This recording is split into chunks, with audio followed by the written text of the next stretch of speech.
Welcome to case study video number 8, focus stacking. What we're going to do in this video is take 3 images with 3 different focal points and blend them together in Photoshop to create a single file that is sharp from front to back. This file was for infinity, this one was covering the middle ground, and this one was covering the foreground. I was using a 14mm lens extremely close to the sand to get right on top of this foreground element, and that creates a problem because this sand is only a matter of centimeters away from the front element of the lens. So let's crack on. The thing I'm going to do is start with my standard chromatic and sharpen preset, which is my default, and I'm also going to do a little bit of leveling because even though the in-camera level meter can say that you're level, when you're very, very close with the wide-angled lens, it can be wrong. We're now going to synchronize those files to give us 3 files that are level and corrected for chromatic aberration and sharpness. We do our normal introduction, which is edit, open as layers in Photoshop.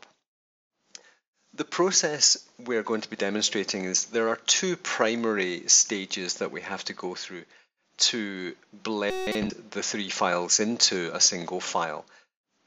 But we have to add a final step because we will end up creating a problem for ourselves, which is the moving elements in the frame. Between those 3 exposures, even though they were taken quite close together, we have, as can be seen here, the waves have moved between the 3. Now, this is a quick fix that I kind of discovered myself. This is the infinity frame, and I'm going to copy that and call it infinity because we will be using this later. So I'm going to drag that to the top of the stack and zoom out a little. The first stage is to align the 4 layers, and we do that by edit, auto align layers. Leave it on auto and click OK. And what we're wanting to do here is let Photoshop align these 4 files so that all these elements in the frame are actually where they're supposed to be. And you can see there's been a little bit of movement around the sides, a little bit of changing of dimensions of the images to make sure everything's fixed. We can turn off that top layer now because we don't need it for now, and we select our 3 original files and go edit, auto blend layers. We're stacking images, we're not making a panorama, so we just need to click OK again. And what this is going to do is to create a focus stack, looking at the content of each frame and deciding what goes where. And this is the way that we end up with our front to back sharpness.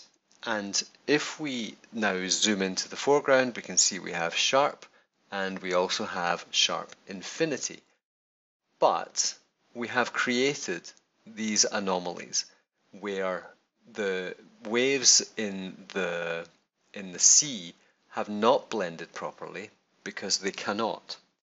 So the trick is to add our top infinity layer again, create a single see-through mask, use our gradient tool, put the tool at the edge of the moving elements and simply drag down to create a black and white mask which now reveals the top but hides the bottom. And if we now zoom in, we can see that we have a totally sharp image at the top with no movement anomalies, and it's sharp from front to back. And that is how we do it.